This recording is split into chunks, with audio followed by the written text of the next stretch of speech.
Naniniwala ho ba kayo mga kapatid that God is in control? Ang tawag po dyan sa theology, sovereignty ng Diyos.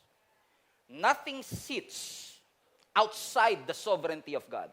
Walang bagay na nangyayari sa mundong ito na hindi alam ng Diyos. Walang nangyayari sa mundong ito na hindi po kontrolado ng ating Panginoon. Because our God is our ultimate ruler. Ang Diyos natin, He controls the big events, He controls the little events, He knows the good events, and He even knows the bad events.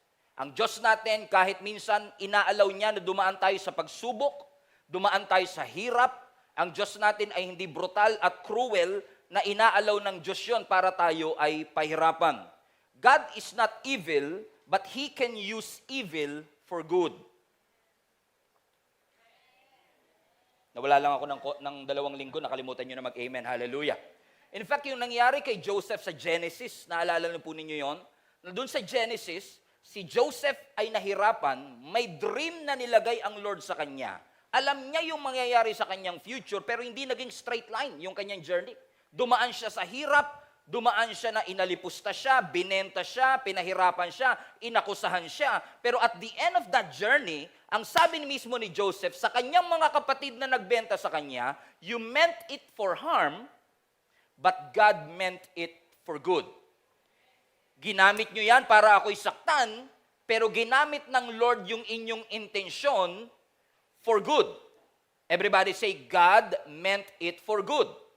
Anong ibig sabihin ng God meant it for good? Ang sinasabi lang ni Joseph, God did it on purpose. Alam ko maaaring ang desire ninyo ay saktan ako, patayin ako, pero ginamit ng Lord yung masamang pangyayari na yan na ginawa nyo sa akin. It may look random, but God did it on purpose.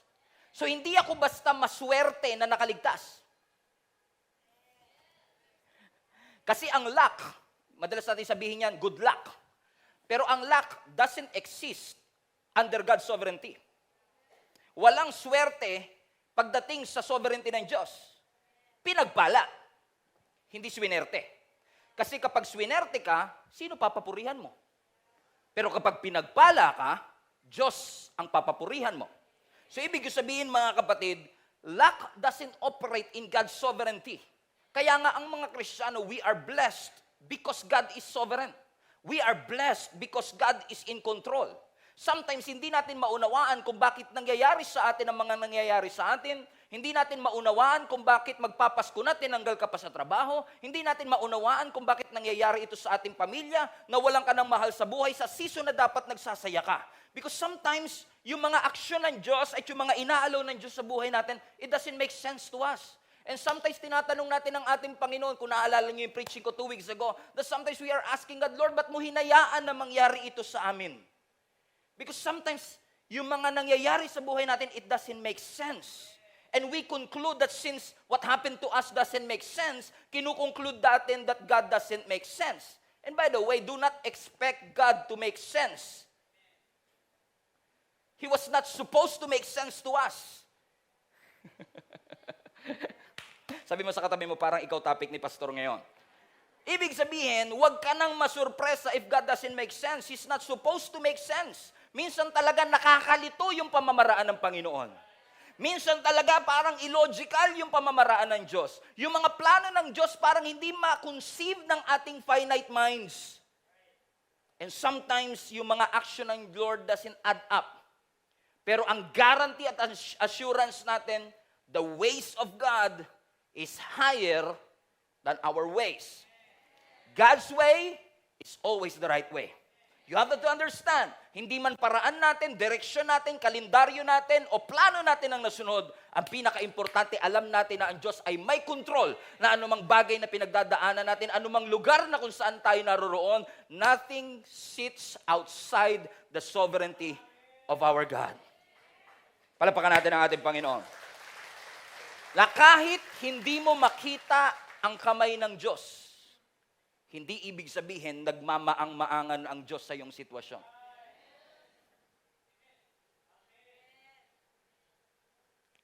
Kung hahanapin mo lang, makikita mo. Minsan, yung pamamaraan ng Diyos parang sa physical eye, parang contrary o hindi yun yung magiging ending. Because sometimes, sa mga panahong naghihirap ka, hinahanap mo yung Diyos, hindi mo makita. Nangyayari ho ba yan? At kapag nag-e-expect kang magsasalita ang Diyos para i-explain niya yung sarili niya kung bakit ito nangyayari, hindi nagsasalita ang Diyos. In fact, pag may problema ka, mas madaldal pa si Satan kesa sa Diyos. True? Si Satan laging nagsasalita, iniwan ka na ng Diyos, kinalimutan ka na ng Diyos, walang Diyos. Ikaw naman, Lord, speak to me. Lord, cooperate please. Lord, urgent na to. Lord, emergency na to. Where are you? Where are you, God? Where are you? At kapag wala kang preconceived decision na magtiwala sa Panginoon kahit hindi mo siya makita, kahit hindi mo siya mahagilap, at parang hindi mo siya maramdaman, susuko ka. At iisipin mong kinalimutan ka na ng Diyos kasi hindi mo siya makita. Pero hindi porkit hindi mo siya nakikita, hindi gumagalaw ang Diyos. In fact, my advice to you is this. If you cannot see God, trust God even more. Trust God even more. Kapag hindi mo siya makita, mas lalo ka magtiwala kasi alam natin na ang Diyos ay may plano. Minsan, alam niyo ba na kahit ang Diyos may mga nililihim talaga sa ating intentional para turuan tayo magtiwala sa Diyos. Lagi ko ito ina-example, no? Kapag kinakasal kayo, di ba nag-a-I-do kayo dun sa inyong mapapang-asawa? Sasabihin ng pastor o ng pare, do you accept Jenny to be your lawful wife? To have and to hold in sickness and in health until death do us part? And then the groom will say, I do. Alam mo, buti na lang, si Lord hindi sumisingit. Bago ka sumagot, sasabihin ng Lord, teka lang ha, bago ka mag-I do, for the next 5 years, ito pagdadaanan nyo. Pakita ko lang sa'yo, okay? Na yung mapapang-asawa mo, ganito yan. Na yung mapapang-asawa mo, tumutulo laway niyan. Humihilik yan sa gabi ng kasing lakas ng truck. At ito ang mga pagdadaanan nyo. Rurupok ang inyong relationship. Matitest ang inyong finances. Matitest. Siguro, hindi ka na mag-a-I-do kagad. Kung buti na lang talagang sinasadya ng Lord na hindi ipaalam sa atin. Kasi gusto niyang magtiwala tayo sa bawat hakbang na meron tayo. That sometimes, sabi ng Deuteronomy 29:29, the secret things belong to our God. Na even our God has secrets. Minsan may mga wini-withhold siya sa atin. Hindi dahil may gusto siyang patunayan, hindi dahil gusto niyang tayo ay takutin, kundi may mga secrets ang Diyos na gusto niyang tayo mismo ang makatagpo kung paulit-ulit tayong magtitiwala sa Panginoon. So, I'm going somewhere, pero what I'm trying to say is this. Ang Diyos, hindi tayo kailangan para manatiling Diyos. Correct? Hindi kailangan ng Lord si David para patayin si Goliath. Pero nakipag-partner si Lord kay David para i-defeat si Goliath. So, God will never cease to be God kapag hindi ka sumamba sa Kanya. God will never cease to be God kapag hindi mo siya makita. God will still be God. Magtiwala ka man sa Kanya o hindi. Correct? So let me just tell you this, hindi ng Diyos kailangan ang tulong mo. Just in case. Na minsan sinasabi natin, Lord nagsimba ako. Baka naman. Lord, nagsimba ako sa first week ng December, so I expect something good to happen to me all throughout the week. Because ang expectation ng maraming tao, if you do good, God will do good to you. Kaya minsan it doesn't make sense kasi gumawa ka naman, nagsimba ka naman, doon ka pa nagka-problema.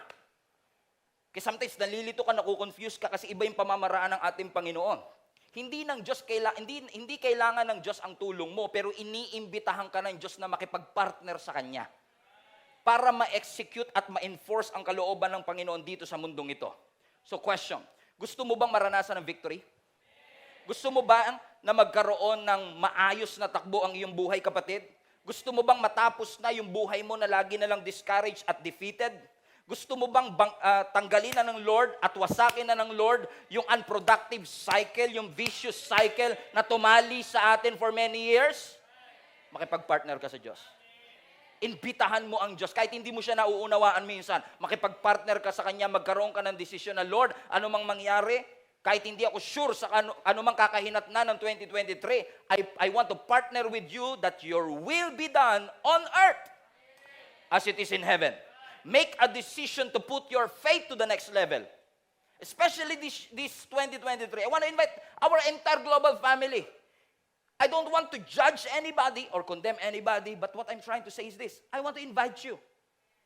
Gusto mong maranasan ng greatness at goodness at faithfulness ng Panginoon, makipag-partner ka sa Diyos. Itaas mo ang level ng iyong pananampalataya kasi si Lord, gusto niya magkaroon ng personal relationship sa iyo. Let me repeat, hindi lang functional relationship. Gusto niya personal relationship. Kasi yung relationship mo dun sa barbero mo, functional. Basta nakakapagbayad ka, nagugupitan ka, tapos na. Correct? Yung relationship mo sa magtataho, basta madamihan niya yung arnibal, lagyan niya ng sago, at makapagbayad ka, everyday yan. Meron kayong relationship, pero functional lang. At kapag wala yung magtataho, parang hindi kumpleto araw ko. Amen? Kasi yung function nawawala eh. Pero ang Lord hindi niya gusto na magkaroon ka lang ng functional relationship na magsisimba ka every Sunday, uuwi, magpipray, mag-aantay ng sagot. Okay lang yun. Pero gusto ng Lord, personal relationship. Hindi niya lang gusto na magkaroon ka ng functional relationship, kundi mas maigting, mas malalim, mas close na relationship sa'yo. Do you understand? Even Jesus Christ. Si Jesus Christ, meron siyang 70 disciples, meron siyang 12 disciples, meron siyang 3 disciples. So palapit ng palapit, pa-close ng pa-close. So may mga alam si Peter, James, and John na hindi alam ng 12 disciples. May mga na-witness si Peter, James, and John na hindi na-witness ng 70 disciples. May mga Christians na nawi-witness ang galaw ng Diyos na hindi nawi-witness ng karamihan. Alam niyo kung bakit? Hindi lahat may personal relationship. Maraming may acquaintance relationship sa Diyos, pero walang deep, malalim na relationship. So, in this message, I want to invite you to have a deep relationship with God. Personal relationship with the Lord. Hindi lang relasyon na pang surface lang, kundi malalim na relasyon sa Panginoon. Probably yung katabi mo ngayon na hindi mo kilala, ang alam mo lang sa kanya, yung buhok niya itim, yung buhok niya bagong reband, kakatanggap lang, pastor, ng Christmas bonus. Alright? Ang alam mo, may salamin siya, ang alam mo, nasa 20 siya, ang tawag doon surface. Mababaw na relationship. Hindi katulad ng pagkakakilala mo sa asawa mo, alam mo ang favorite niya, alam mo kung magugustuhan niya o hindi, alam mo kung ano ikagagalit niya, alam mo kung ano ikakasaya niya. Bakit? Personal. Malalim ang relationship. Amen. So, kilala niyo ba si Michael Jordan? Sino nakakilala kay Michael Jordan? Uso bata pa. Okay. Stephen Curry. Mga Stephen talaga, pogi talaga yan. Okay. Sino nakakilala kay Stephen Curry, for example? Okay. Sino nakakilala sa akin? Taas kamay. Okay. Okay. Marami nakakilala sa akin. Mas sikat pala ako rito kaysa kay Stephen Curry. Hallelujah! Okay. Marami sa inyo kilala ako sa surface. Kung ano napapanood nyo sa YouTube, kung ano nakikita nyo sa Facebook, kung ano ginagawa ko sa stage. Pero si Jenny, she knows everything about me. So it's one thing to know about Stephen, it's another thing to know Stephen. And many of us knows about God, but doesn't really know the Lord. Kasi walang deep relationship. Amen? Gusto ng Lord na magkaroon ng intimate, malalim na relationship. Kung paano si Adam and Eve, nung nilikha sila ng ating Panginoon, ang sabi ng scripture, si Adan, nung siya palang mag-isa, ang sabi ni Jesus, ng Lord sa kanya, it's not good for a man to be alone. I will find a suitable partner for him. Kasi gusto ng Lord na tayo ay magkaroon ng, ang Diyos hindi siya against sa relationship. He wants us to have relationships. Pastor, February na ba gusto niyo ba ang relationship pinag-uusapan natin? Amen? At katulad ni Adam and Eve, katulad namin ni Jenny, at katulad ng maraming mag-asawa sa inyo na may romantic relationship. Hindi porket natutulog kayo sa isang kwarto, romantic ang relationship. Kaya romantic ang relationship ninyo because you spend time with each other. And every time may kinakasal ako, meron akong counseling na ginagawa. At lagi ko sinasabi sa kanila na, paano mo siya nakilala? Lagi ko inugat, paano niyo siya nakilala? Kasi gusto kong ipaintindi sa kanila na yung kanilang desisyong magpakasal, hindi basta paggising nila, magpakasal na tayo. Na-build up yung relationship mula pa sa pagkakaibigan hanggang pagkakaibigan. Hallelujah. Praise the Lord. Ang tahimik na 11 a.m. Amen. Naunawaan niyo mga kapatid na may progression yung kanilang relationship hanggang dumating sila sa tagpo at sinabi nila, ikaw ang dadaling ko sa dambana kasi ikaw ang binigay ng Panginoon sa akin. Katulad ni Adan, ang sabi ng Lord sa kanya, I will make a suitable helper kasi alam ng Diyos, he cannot function on his own. Kaya niya nilikha si Eva para maging partner. Si Lord nag-design ng perfect counterpart. Pansinin niyo, yung ibinigay kay Eva, hindi nanay. Hindi sinabi ng Lord, malungkot si Adan, bigyan natin ng nanay. Kasi madalas sa atin, pag malungkot, ang sagot, nanay, nanay, mama. Amen? Hindi binigay nanay. Napansin niyo? Hindi binigyan ng manager. Hindi binigyan ng boss. Hindi binigyan ng maid. Ano binigay? Suitable helper. Alam niyo ang Hebrew word ng helper? Ezer. Ezer. E-Z-E-R. Ezer. Yung iba namang partner natin nakaka-ezer. Right? Nakaka-ezer. Pero yung binigay kay Adam, ezer. Nang ibig sabihin is suitable helper. However, nung silang dalawa na, may relationship sila, intimate sila sa kanilang relationship, pero hindi lang yung relationship nila sa kanilang dalawa ang mahalaga, kundi yung relationship nila sa Diyos ay mahalaga rin. Na ang Lord nagbigay ng instructions sa kanila, okay, I am a generous God, ibibigay ko sa inyo ang lahat ng puno dito sa Garden of Eden, pwede ninyong kainin lahat ng bunga except for one. Anong ginawa nila? Yung kaisa-isang bawal, yun yung kanilang kinain. At doon pumasok ang kasalanan, doon pumasok ang kamatayan, at lahat tayo ngayon ay nagsasuffer. Correct? Pero this is interesting kasi ang sabi ng Scripture, na nung nagkasala sila, nung dumating ang ating Panginoon, sinabi sa Bible ang pinakaunang tanong in all of Scripture. Ang pinakaunang tanong sa Bible, where are you? Alam niyo ba na ang pinakaunang tanong sa New Testament, where is He pertaining to Jesus? Ang unang tanong sa Old Testament, where are you? That's the problem, na wala sila. Pero ang solusyon sa New Testament, where is He? Jesus. The solution to what happened to Old Testament. Make sense? So tinanong ng Lord si Adam, nasan ka? Hindi dahil hindi alam ng Diyos kung nasan sila. Alam ng Diyos kung nasan sila. Because God is in control. He is all-knowing. Alam ng Diyos kung nasan sila, pero hindi porket tinatanong sila ng where are you, hindi alam ng Diyos kung nasan sila. Amen? Kaya nagtanong ang Diyos ng where are you, hindi dahil hindi alam ng Diyos kung nasaan sila, kundi gusto ng Lord ipaintindi sa kanila that you are lost in my presence. That because you sinned, you created a distance between God's holiness and righteousness because of your sinful act dahil sa iyong ginawa. It was asked for them to realize that you are lost in His presence. Kasi si Adan at si Eva, nung sila'y nagkasala, nagtago sila at kinover nila ang kanilang sarili sapagkat na-realize nilang sila ay hubad. And by the way, let me just tell you this. Because of our sin, most Christians are trying to hide and cover their sin. But let me just tell you this. You cannot cover your sin and shame on your own. Because Jesus came 2,000 years ago, not just to cover your sin, but to wash your sin. That's why ang good news ay good news. That's why ang gospel ay good news. Hindi dahil ang Diyos nagbigay ng band-aid solution sa sinful humanity. Kaya good news ang gospel because when you accept Jesus as your Lord and Savior, you become a new creation. The old has gone and the new has come. Praise the Lord. Palapakan natin ang Panginoon.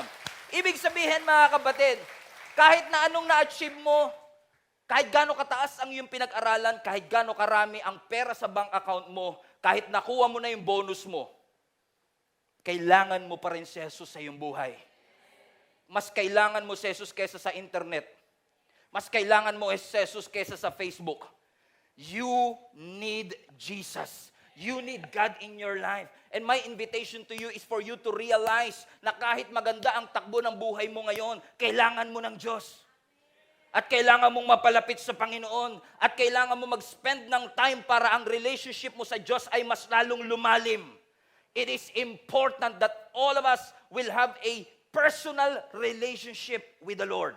Let me repeat. Napakahalaga na ang bawat isa sa atin ay hindi lang religious. Kailangan meron kang personal relationship sa Diyos. Kailangan ng relationship mo kay Lord hindi lang functional na kapag nanalangin ka, sasagot siya. Gusto niya magkaroon ng deep personal relationship. He wants you to know Him deeper. Mas malalim. And just when I thought na malalim na pagkaunawa ko sa Panginoon, mas lalong ipinaalala ng Panginoon sa akin na hindi mo maiki-claim na kilala mo na talaga ang Diyos. Because marami akong kilala na dahil sa yaman nila, dahil sa achievements nila, dahil sa mga bagay na na-accomplish nila sa buhay, wala na silang panahon na hanapin ang Diyos. Mas gusto lang nilang hinahanap sila ng Diyos. Pero ayaw nilang hanapin ang Diyos. Alam mo ang tawag ng Bible sa mga tao na walang panahong maghanap sa Diyos? You'll be surprised. Ang tawag ng Diyos diyan, kayabangan. Psalms chapter 10 verse 4. In his pride, the wicked man does not seek him. In all his thoughts, there is no room for God.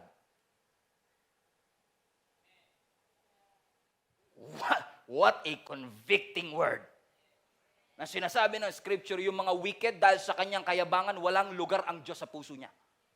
Walang lugar walang lugar si Lord sa kalendaryo niya. Walang pwesto ang Diyos sa puso niya.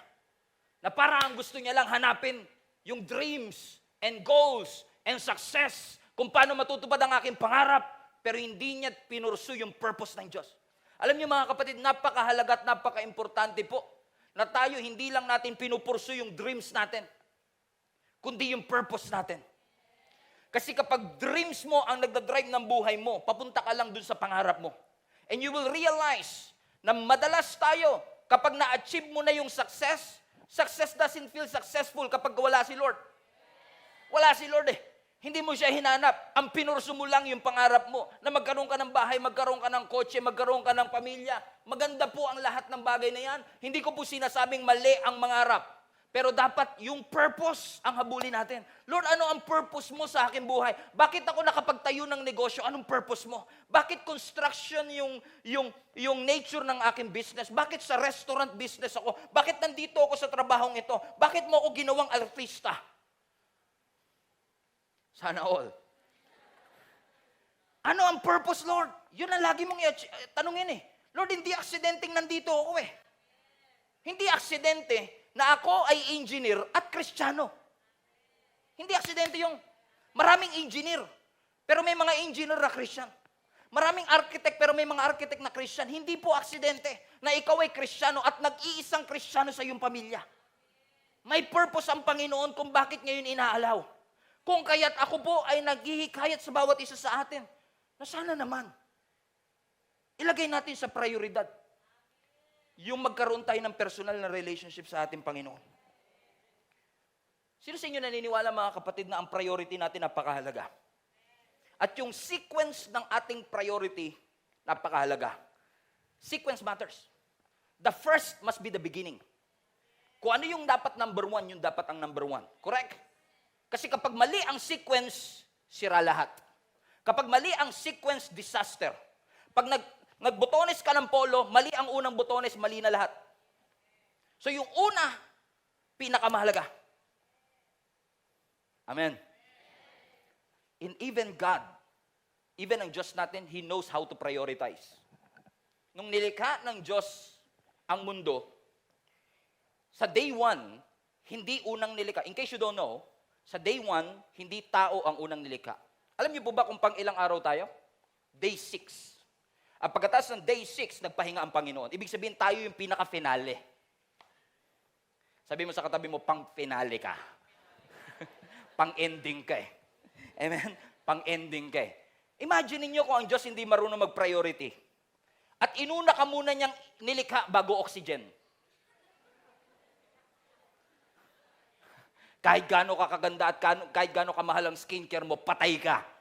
Pag wala kang oxygen, correct? Buti na lang ang Diyos marunong mag-prioritize na alam ng Diyos, wala pang bagay na makakapag-sustain sa'yo. Kaya inuna niya muna yung halaman, yung hayop, yung oxygen, yung lahat ng meron sa mundo.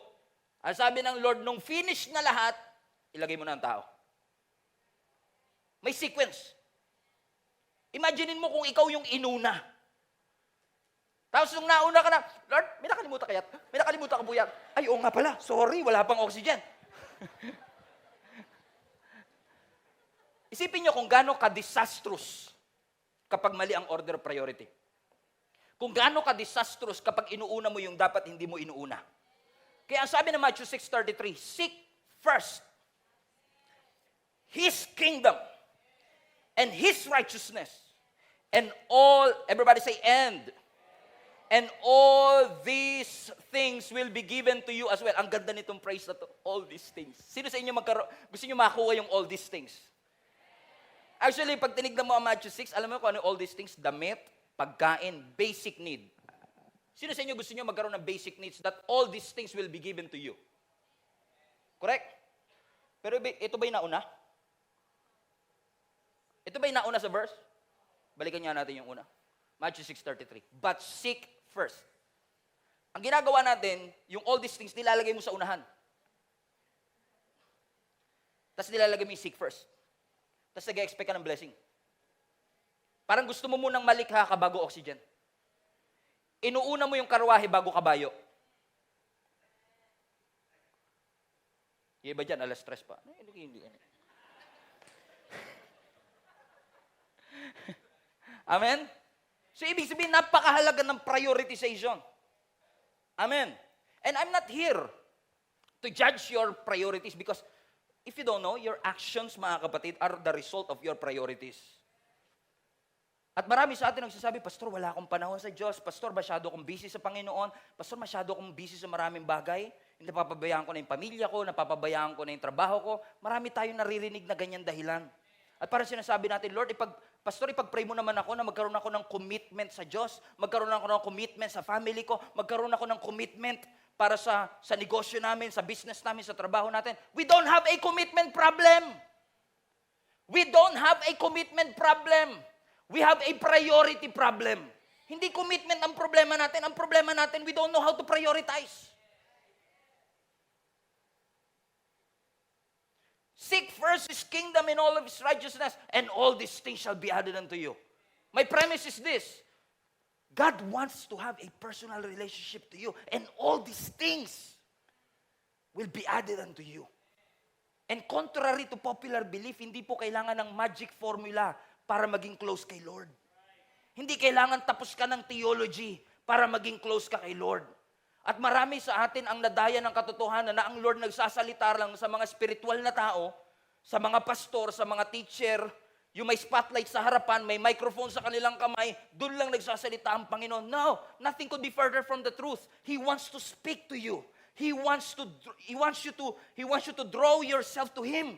Gusto niyang mapalapit ka sa Kanya. Gusto niya magkaroon ng personal relationship sa iyo. That every time you open your Bibles, He will make Himself known to you. Na nakikilala mo siya ng mas malalim. Kung paano pag binabasa mo ang chat ninyo, nung hindi pa kayo magjowa, nakilig ka. Kumain ka na ba? Alala niyo talaga ako, busy siya, pero may time siya sa akin para mangamusta. Kaya ngayon, nagagalit ka, di ba? Kasi buong araw hindi siya nag-text sa'yo kahit isang beses, pero priority ka daw niya. May kilala ba kayong ganyan? Sasabihan kang mahal ka pero hindi ka priority? Huwag na kayo magsabing mahal nyo kung hindi nyo naman kaya prioritize. Sabi mo sa katabi mo, ikaw nasa pool, no? Tapi ka ni Pastor. Sasabihin sa atin ni Satan, huwag ka na magbasa ng Bible, huwag ka nang manalangin, para lang yan sa mga pastor. In fact, may mga religious organization na hindi talaga nila inaalaw yung member nilang humawak ng Bible. Because yung Bible daw na yan, ang pagbabasa niyan ay para lang sa mga espiritual. Para lang sa mga taong may kaalaman. Para lang sa mga spiritual folks.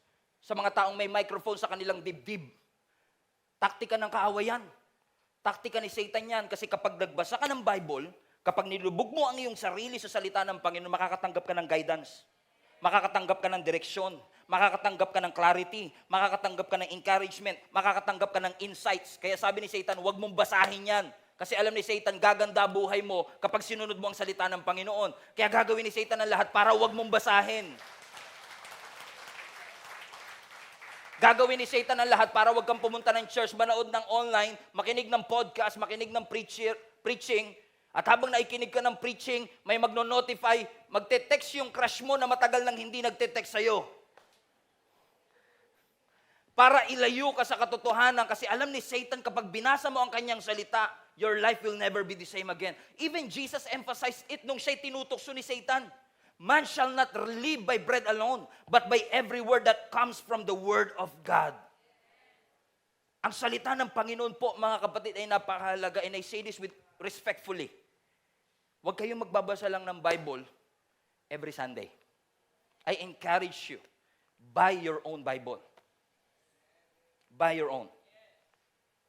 Or to the very least, mag-download po kayo sa inyong laptop or sa inyong cellphone. Because I want to encourage you, because I've been hearing this all the time. Pastor, maraming salamat sa preaching mo. Lumago ako sa pananampalataya ko. Pastor, thank you so much sa mga preaching mo sa YouTube. Talagang nakilala ko ng mas malalim ang Panginoon. Okay din yun. Pero mas gusto kong makilala mo si Lord sa iyong sariling devotion kesa lang sa podcast na napanood mo. Kasi nga personal eh.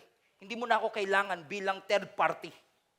Kung mananalangin ka, direkta ka na sa Diyos. Hindi mo na kailangan dumaan kay Mama Mary. We respect Mama Mary.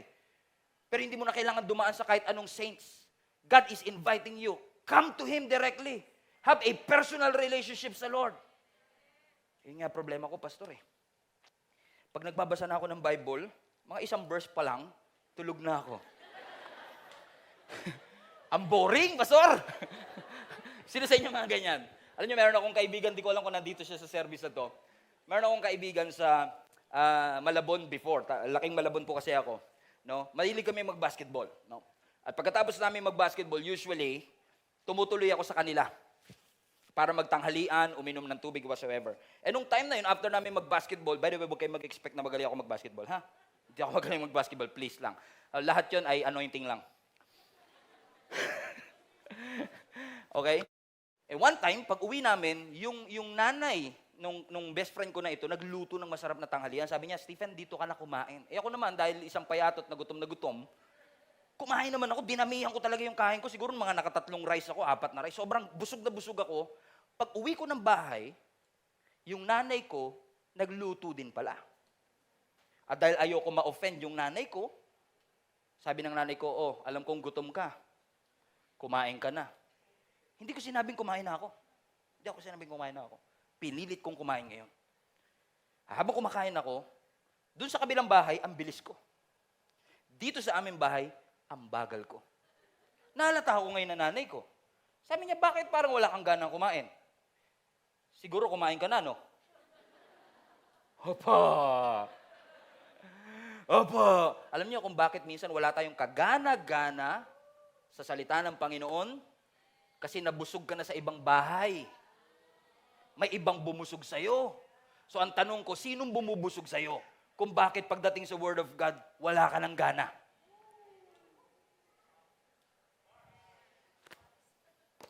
Kailangan natin ng pagkain, kapatid.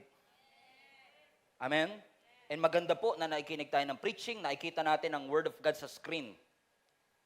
Pero wag naman po kayong kakain once a week lang. Sino po sa inyo, kaya nyo makasurvive na ang kain lang ninyo? Pastor, yung diet ko kasi ngayon, OMAW. 1 meal a week. OMAW. Isang linggo, isang beses na ako kakain. Na-late pa, di ba? Kalahati lang, snack na lang. Konti lang yung nakain, ano? No, hindi natin yan, hindi po mali, ha? Hindi ko sinasabing mali. Sinasabi ko lang, dagdagan mo. Kung paano kapag ka sa bahay, kumakain ka 7 beses sa isang araw, sana ganun din tayo sa ating pagkain. May dessert pa, ganyan. Pagdating sa Word of God, wag nating katamaran ito, mga kapatid. Kasi kung paano yung katawan natin hindi kumakain, walang nourishment, ang spirito mo ganun din. Hindi porket mataba tayo physically, ay mataba ang ating spirito. Maraming malnourished na Christians. Amen? Pastor, grabe ha, December na December ha. Amen? And madalas may kilala nga po ako, mas madalas pa kumain yung ego kaysa sa spirit. Yun nga, Pastor. Pero, Pastor, nagbabasa ako araw-araw. Nagbabasa ako. Alam niyo po ba mga kapatid, na hindi porket nagbabasa ng Bible, reading the Bible doesn't guarantee transformation. Let me repeat. Reading the Bible doesn't guarantee transformation. Kasi kahit yung Pharisee, nagbasa rin ng Bible. Mga researchers, nagbabasa ng Bible. Atheist, nagbabasa ng Bible. So it's not the reading. It's the seeking. Reading will bring information. Seeking will bring transformation. So don't just read. Seek God. Hanapin mo siya talaga. Hindi lang yung nagbasa ka, kundi hanapin mo kasi ang sabi ng scripture sa Matthew 7, seek and you will find. Hanapin mo yung katotohanan. Huwag ka lang magdepende sa preaching ni Pastor Stephen o sa preaching ng ibang tao. Ikaw mismo hanapin mo. Saliksikin mo. At hindi porkit nagbitaw tayo ng verse, hindi mo na i-check. Hanapin mo pa rin. I-double check mo. Tama nga kaya yung preaching? Nasa context nga kaya ito? Kasi ang sabi, seek and you will find. And napakarami pong tao ngayon, marami tayong tanong patungkol sa ating Panginoon. Marami tayong mga tanong na hindi natin masagot-sagot. Kasi puro nagbabasa tayo, pero we don't seek.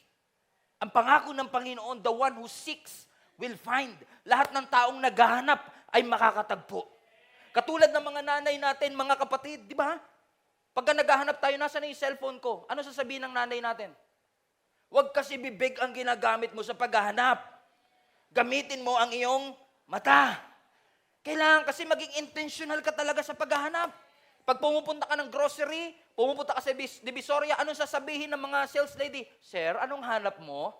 Sabi mo, away. Hanap ko away. Amen. Di ba? Di ba? Kasi alam nilang may hinahanap ka. Alam nilang nandun ka for a reason. Nag-window shopping ko. Nagiging intentional sila. Anong hanap mo? Anong hanap mo? Ano sabi ng scripture? Ask and it will be given to you. Seek and you will find. Seek and you will find. Hallelujah. Amo, minsan may lumapit sa akin. Dala-dala niya yung cellphone niya. Sabi niya sa akin, Pastor, nakita mo to yung comment na to patungkol sa'yo? Binasa ko yung comment. Video ng preaching ko na hindi Gia Kamanaba ang nag-upload. Merong nag-upload na iba. Apparently, yung video has 5 million views. Sabi niya, Pastor, nakita mo na tong comment na to? Nung tinitignan ko, may isa nag-comment doon, ano ba naman yung suot ng pastor na yan? Pangtambay. Ganyan ba dapat ang bihis ng isang pastor? Now, yung video, 5 million views. So, hindi siya private. Public siya. Pero hindi ko siya alam. It's there. But I don't know it. Na kung mag-i-spend na ako ng 10 seconds to Google it, makikita ko. Ang Diyos parang ganun eh. Public siya, hindi siya nagtatago. Pero hindi porkit hindi mo siya makita, nagtatago ang Diyos. Kailangan mo lang hanapin.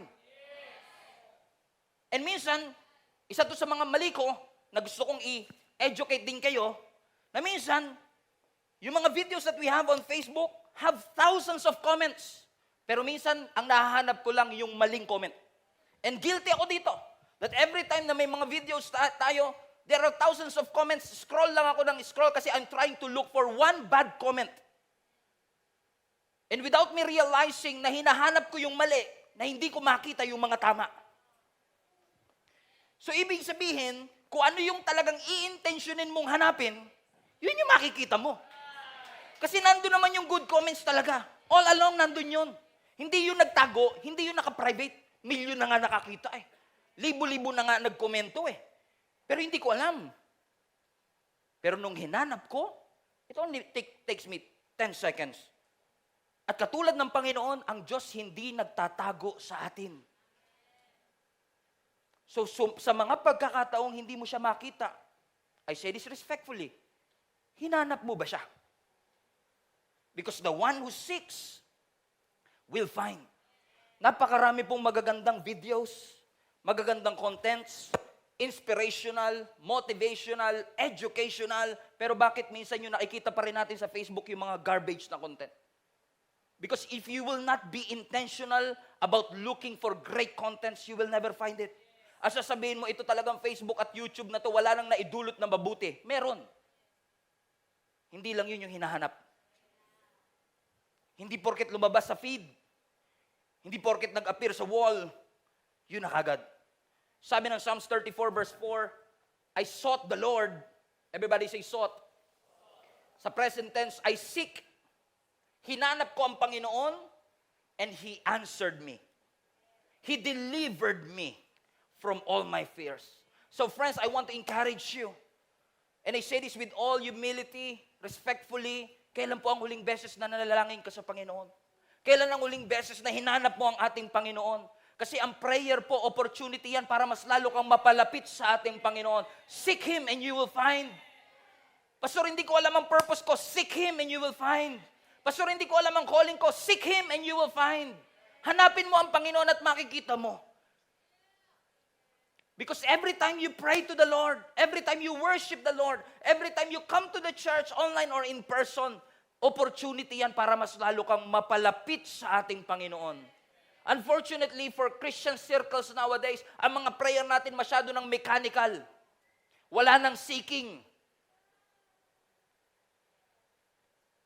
Katulad ng Matthew chapter 6, ang sabi ng ating Panginoon sa Matthew 6, di ba?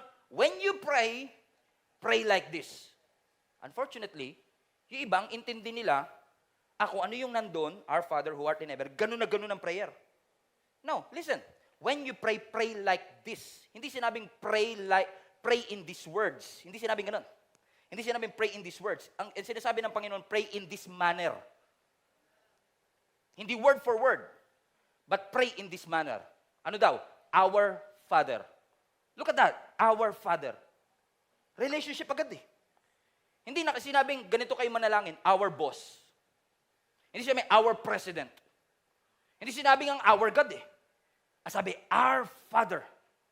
Pray in this manner, our Father who art in heaven. It doesn't say pray in these words. Hindi sinabing this is what you pray. Sinabi, this is how you pray.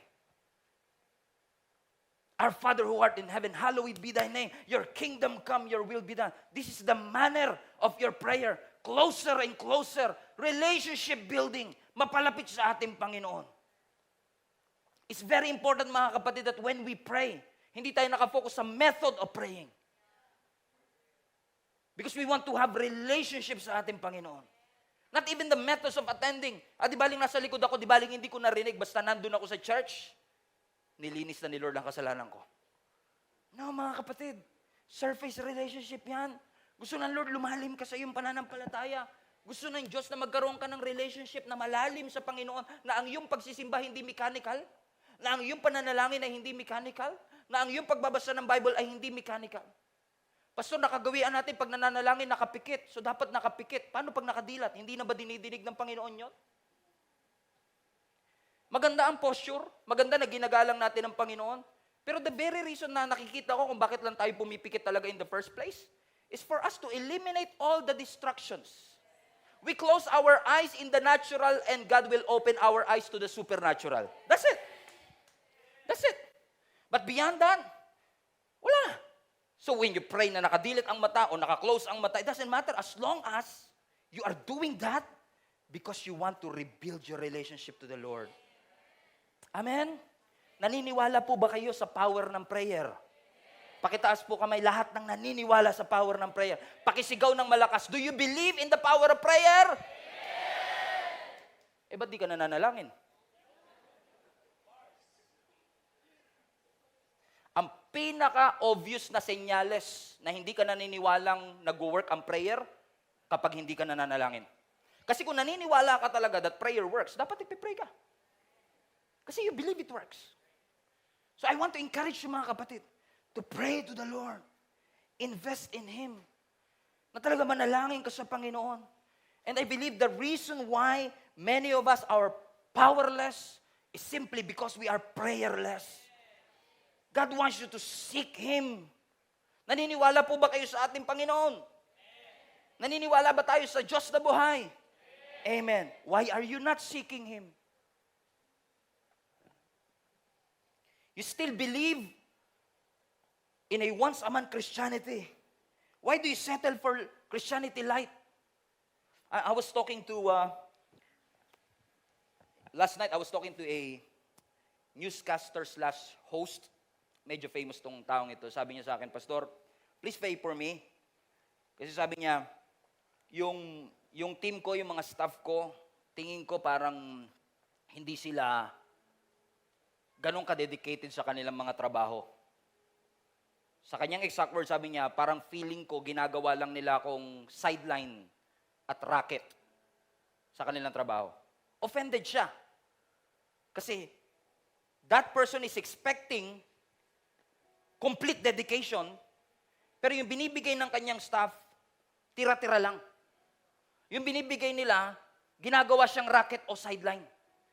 And while I was reading that, ang sabi ko, hindi nga kaya ang Panginoon, ganito natin minsan itrato? Now we say we are committed to Him, that we say we love Him, pero ang binibigay lang natin, excess, sobra, na ginagawa mo lang siyang sideline once a week para masabing nagsimba ka, na ginagawa lang natin siyang racket, na ginagawa lang natin siyang takbuhan kapag kailangan natin, pero kapag marami tayo, nakakalimutan na natin ang Panginoon. I want to encourage you mga kapatid. I'm not saying this para i-beat kayo, para i-judge kayo, or i-condemn kayo. I'm just reminding you. Iniimbitahan ka ni Lord, lumapit ka. Lapit. Amen. Huwag ka lang mag-expect na yung preaching every Sunday, that will sustain you for the rest of your life. Why do you settle for Christianity light? Why do you serve out of your excess? Unfortunately for some, they serve out of their excess and they call it sacrifice. That's not sacrifice. Sacrifice will cost you something. Worship will cost you something. When was the last time you come to God and say, Lord, speak. Magsalita ka, Panginoon. I want to listen. Sabi ng Bible, be still and know that I am God. Kasi para sa mga Christians, when we seek God, it is a privilege. When we seek God, it is a responsibility. So seek God with all your heart. Jeremiah 29, verse 11 to 13. Some of you are familiar with Jeremiah 29:11. Pero if you read the whole context hanggang verse 13, you will see something. Sabi ng verse 11, Jeremiah 29, for I know the plans I have for you, declares the Lord. Plans to prosper you, not to harm you. Plans to give you hope and a bright future. Do you want that? Yes. Next verse. Then you will call on me and come and pray to me, and I will listen to you. 13. You will seek me and find me when you seek me with all your heart.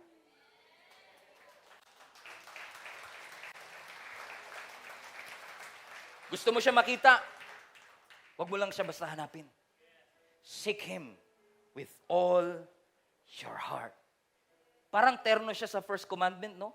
Love the Lord with all your heart. Ano sinasabi ng Lord? Mahal mo pala ako eh. Lagyan mo puso. Pusuan mo. Love the Lord with all your heart. Psalm 63 verse 1. Oh my God, you are my God. Early will I seek you. My soul thirsts for you. My flesh longs for you in a dry and weary land where there is no water. Everybody say, let's go back to that again. Verse 1. Oh God, you are my God. Early will I seek. Alam niyo po ba, ang Hebrew word ng seek dito is to aggressively pursue. Oh God, you are my God. I will pursue you. Because blessed, pinagpala, ang mga tao na naghahanap sa Panginoon with all their heart. You are blessed when you seek God with all your heart. Those who diligently seek the Lord, ang pangako ng Lord, you will find Him. Ano mang tanong na meron sa iyong isipan, ano mang bumabagabag sa iyong puso, kapag hinanap mo ang Panginoon, matatagpuan mo siya. At kapag natagpuan mo siya, matatagpuan mo ang sagot. Lahat ng naghahanap sa Panginoon ay hindi pagkukulangin ng Diyos. Sabi ng Bible yan. Sabi ng Bible yan. Kapag hinanap mo ang Diyos, hindi ka pagkukulangin ng ating Panginoon. So guys, friends, family, global fam, huwag nating gawing secondary ang spiritual growth. Make it a priority in your life. Make it a priority in your life. At kapag priority mo, nasa kalendaryo mo yan. Kapag priority mo, nasa schedule mo yan. Amen? Huwag ka lang basta maghanap ng free time. Ay, free ako sa Sunday, magsisimba ako. No. I-prioritize mo. Ilagay mo na kagad sa kalendaryo ng 2023. Lahat ng 52 Sundays na yan, magsisimba ako. Wala nag-amen na. It's too much, Pastor. Amen? Amen? I commit myself. Pwede ko nagsasabi, okay, I commit myself to read the entire Bible in 1 year. Lagay mo sa priority. Hindi, magbabasa ako ng Bible kapag may time ako. Mananalangin ako kapag may time ako. That's one way to do it. Maraming gumagawa niyan. Pero I'm inviting you into a new process of putting God a priority. That whatever happens, I am going to prioritize my spiritual growth. And that it will be my decision. Amen? Na ilalagay ko si Lord na number 1 sa aking buhay. I will prioritize my relationship with the Lord. Kaya nga dito sa church, no, every time I stood here, every after I preach, naririnig niyo ako lagi, if you have time, mag-join kayo sa Link Up Group. Every Sunday yan. Every after service, even our online, sinasabi ko, mag-join kayo sa Connect Experience na ginagawa natin via Zoom after the service. Why am I saying that? May mawawala ba sa akin pag hindi kayo nag-groups? Sa totoo lang, wala po. Pero magkakaroon ka kapag sumali ka nito. And I guarantee you, kapatid, when you invest in your spiritual growth, you will see changes happening in your life. Mag-invest ka, kapatid. Mag-invest ka ng panahon, ng oras. We have this growth track na ginagawa natin every Sunday. Paglaanan mo ng panahon, mag-i-start uli yan ng January. Every Sunday yan. Amen. Kung nagtatanong ka, Pastor, I've been attending the church for quite some time. Hindi ko alam kung ano ang next step sa aking buhay. The next step is to join the Link Up Group. The next step is to enroll to our growth track training. At kapag ginawa mo yan, mga kapatid, hindi ko sinasabing kapag ginawa mo yan, mababayaran ng utang mo. Pero ang sinasabi ko lang, kapag ginawa mo yan, mas lalo kang mapapalapit sa Panginoon, na kahit hindi pa bayad yung utang mo, magkakaroon ka ng perspective. God will provide. God will restore. God will provide. He is my Jehovah Jireh. He is my Jehovah Rapha. Amen? Amen? Lagi nating unahin ang ating Panginoon. Amen?